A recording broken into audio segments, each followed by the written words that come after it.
Okay, here's the first thing that I want to say about Adrienne is that there have been a lot, I don't want to get upset, there have been a lot of truly extraordinary scholar artists in our world. There has never been anyone like Adrienne, and I don't think there ever will be anyone like Adrienne.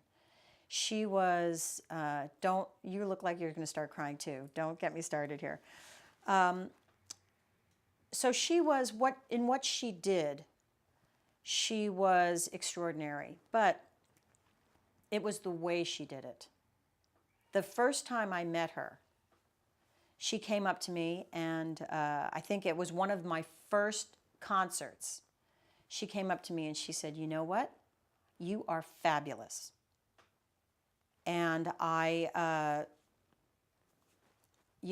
was the kind of encouragement that you need when you're starting out. So there was nothing, she was neither possessive nor kind of jealously guarding the marketplace. And then over the years, little things would happen. I'd get a call from a Yiddish club saying, we booked Adrienne and she had a conflict and she suggested that we get you to sub for her. Or, my friend Alicia Spiegels, who I've played with several times, this was back in the days of the great band Mikveh, which everyone should listen to if they haven't. She said, "Oh, Adrienne said if we ever, have a gig and she can't do it, that you should be her sub." So it's little things, directly or indirectly.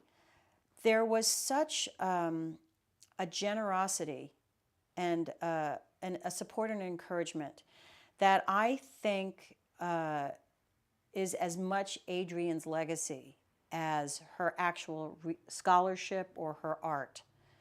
And a good lesson, because we all have to treat people that way. There was such, she set this lavish table and she was so excited for anybody who wanted to come and sit at it.